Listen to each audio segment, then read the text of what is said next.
si la sabemos orientar con la supraconciencia por delante, es maravilloso. Y pienso que yo colaboro en este sentido, y esta es la mayor satisfacción que yo tengo. El que vive sin servir no sirve para vivir. Esta angustia persistente le lleva a la depresión. Esto es frecuentísimo en nuestra sociedad actual. Piensen que los antidepresivos son de los fármacos que más prescribimos en la actualidad. ¿Por qué? Porque la sociedad actual se fundamenta tanto en un materialismo exaltado, en la que impera, como ya hemos comentado, el ego, y el ego nunca nos llevará a la felicidad. Nos lleva a momentos de placer, pero entre placer y placer hay una sensación de insatisfacción, de angustia persistente que nos lleva a la depresión. ¿Qué le diría a una persona que tiene depresión?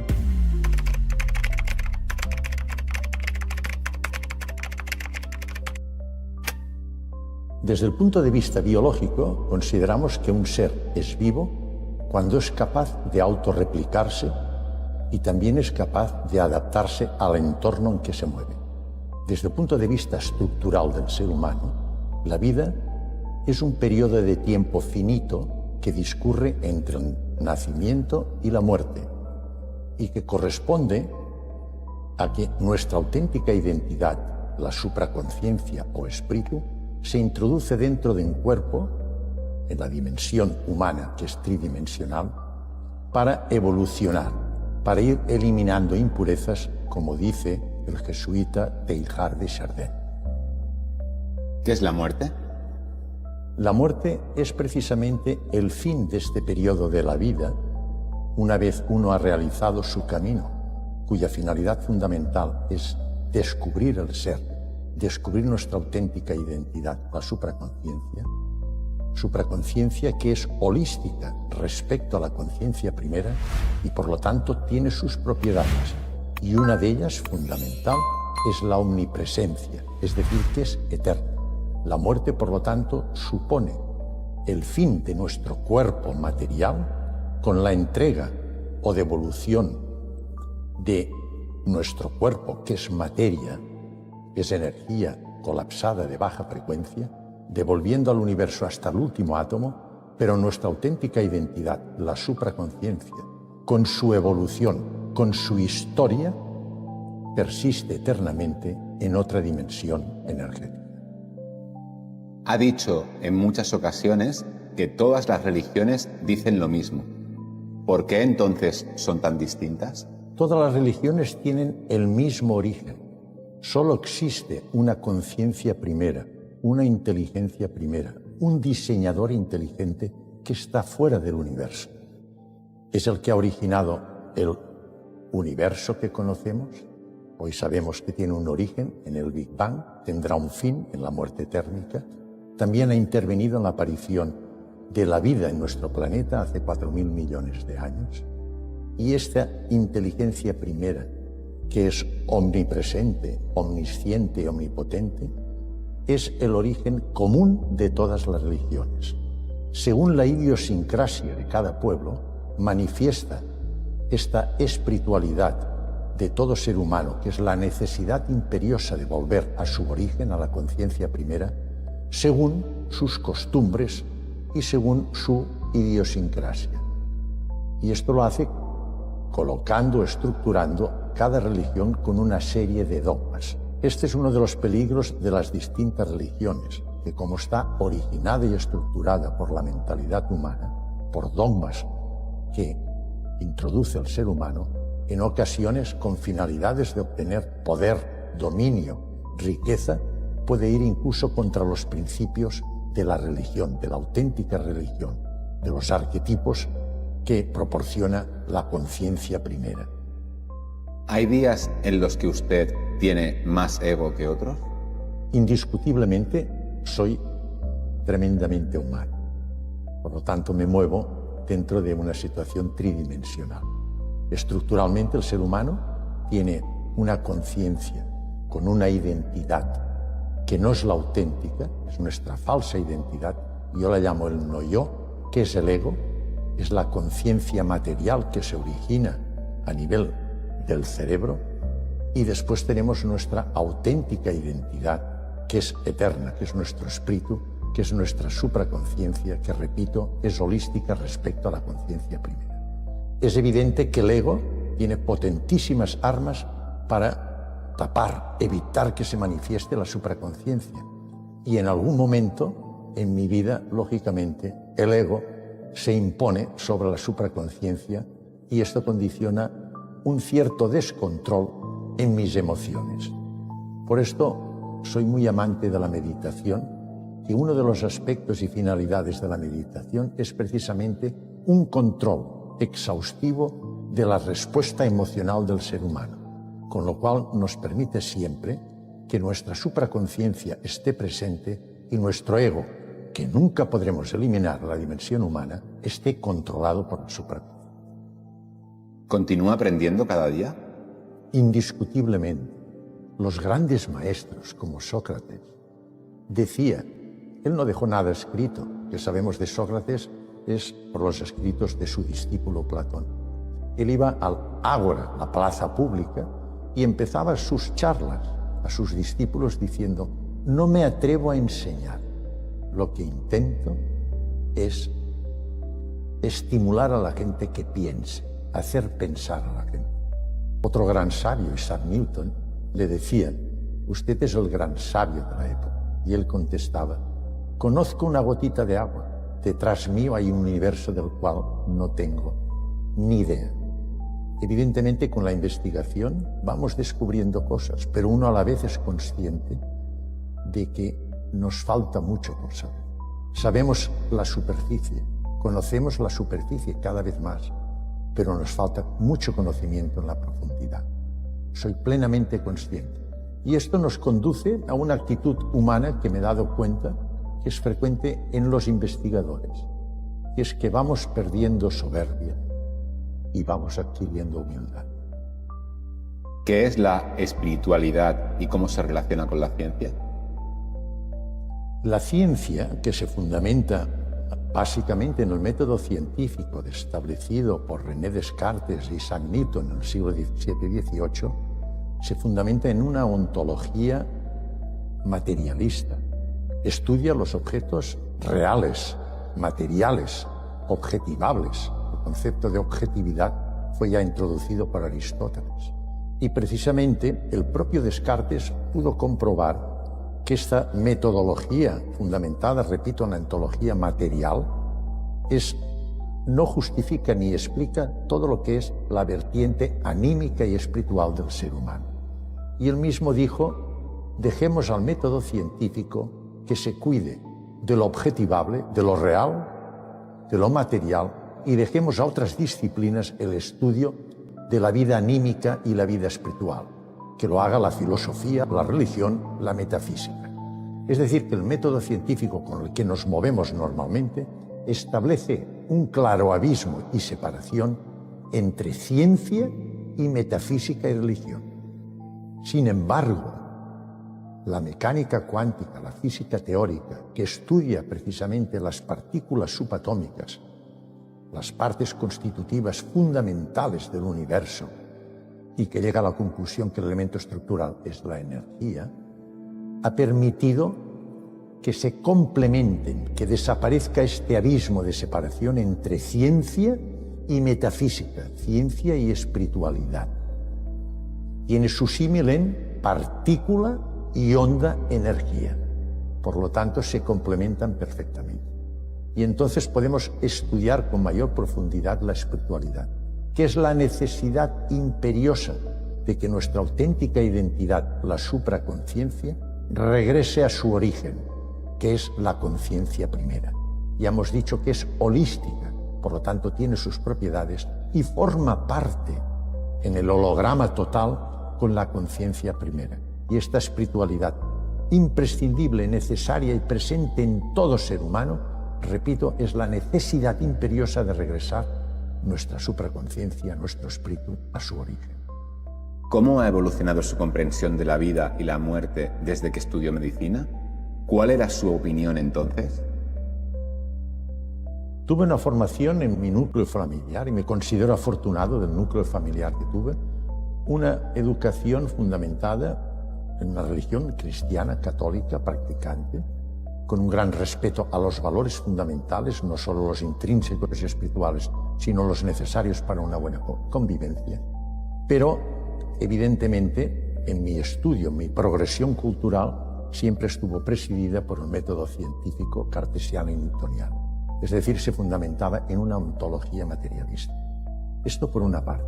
En segundo lugar, el destino siempre me ha colocado en posiciones de líder. Lo digo honestamente, pero es una realidad en mi vida. Es decir, siempre he tenido responsabilidades directivas, de dirigir grupos.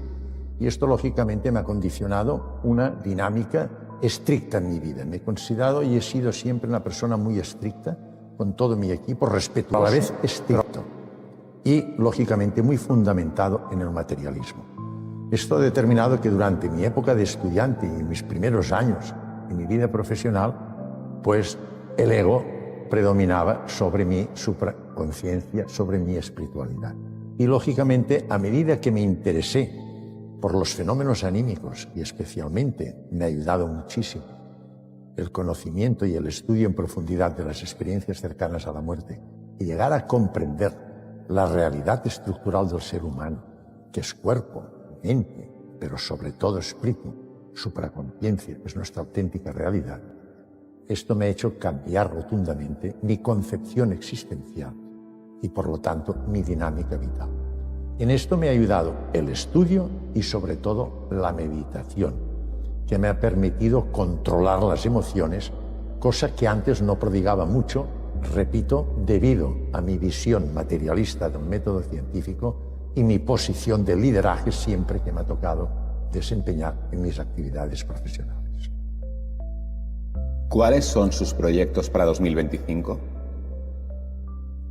No me gusta a mí hacer proyectos a gran distancia. Me encanta, y he cambiado mucho en este sentido, mi concepción del tiempo. Antes mi tiempo era lineal, como corresponde al método científico, pasado, presente y futuro. Con mi visión actual, fundamentada mucho y demostrada científicamente con la mecánica cuántica, el tiempo es circular, solo hay momento presente. Procuro vivir intensísimamente el momento presente. Es evidente que toda persona tiene que tener unos proyectos más o menos lejanos que orienten su vida, y los tengo. Evidentemente, mi momento vital, a mi edad, yo estoy jubilado en mi profesión como cirujano, en estos momentos pienso que mi labor fundamental es precisamente investigar y dar a conocer en lo que pueda ayudar, aportar mi granito de arena en la comprensión de la realidad de la estructura del ser humano, que es cuerpo, mente y supraconciencia, espíritu.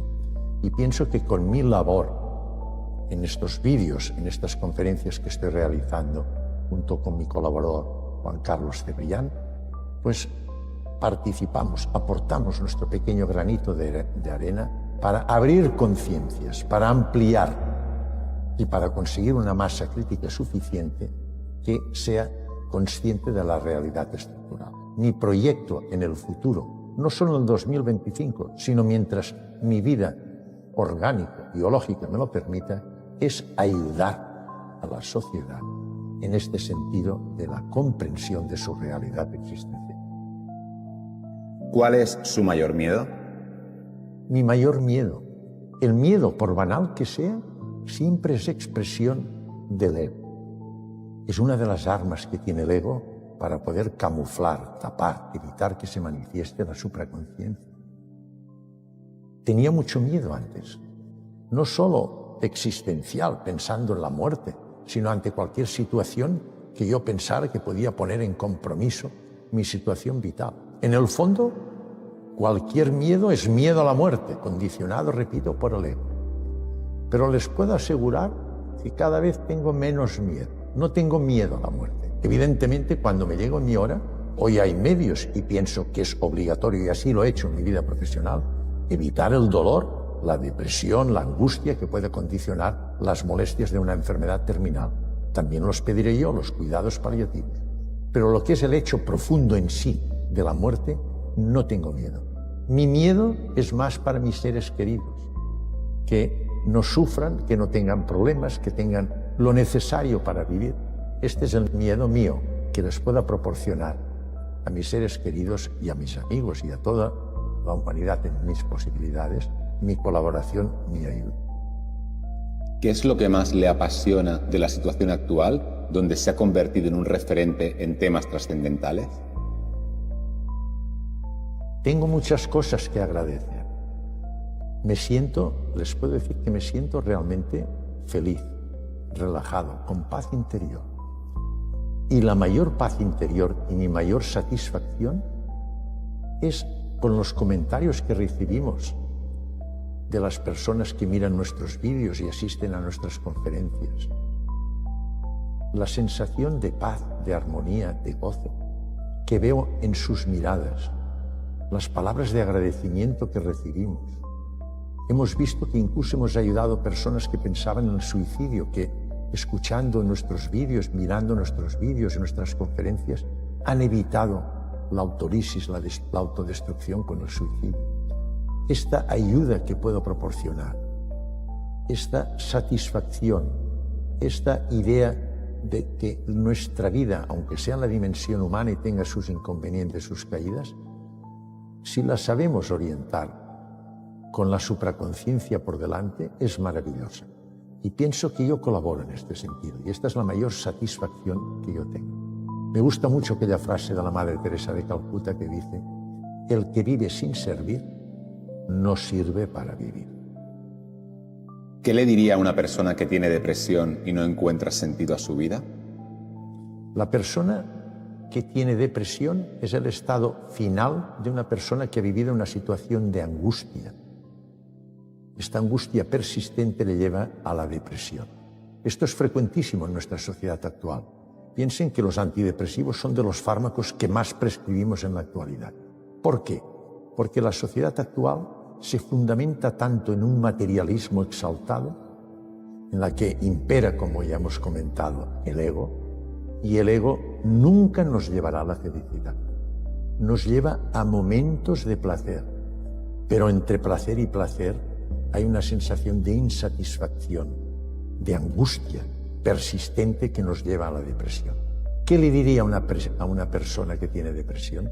Le ayudaría en todo lo posible para que descubriera su auténtica identidad. En el momento que llegue a comprender o a contactar con su supraconciencia, le aseguro que su depresión desaparece y verá una cosa maravillosa, que lo que antes era un valle de lágrimas, un vía crucis, la vida, se transforma en un camino de satisfacción y bendición. ¿Qué le diría a una persona que acaba de perder a un ser querido? El duelo es uno de los momentos más difíciles del ser humano. Perder un ser querido es de los golpes más fuertes que puede un ser humano sufrir. Sobre todo, y lo viví en mi familia, cuando un padre o una madre pierde un hijo. Recuerdo la muerte de mi hermano mayor. Mi madre estaba en vida. El sentimiento de pena y de sufrimiento que vi en mi madre era tan profundo y auténtico. El duelo es duro, es difícil. Y evidentemente, si se afronta con una visión materialista del ego, puede llegar a ser insoportable.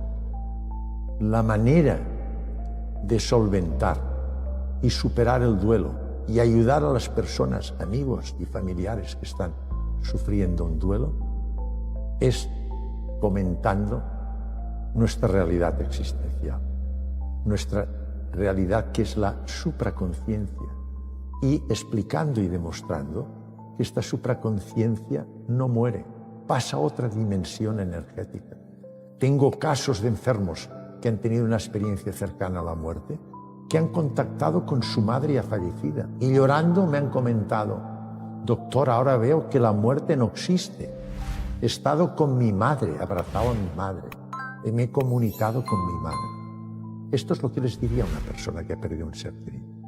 Mándele energía positiva que le puede ayudar enormemente, pero piense que su ser querido está vivo en otra dimensión energética.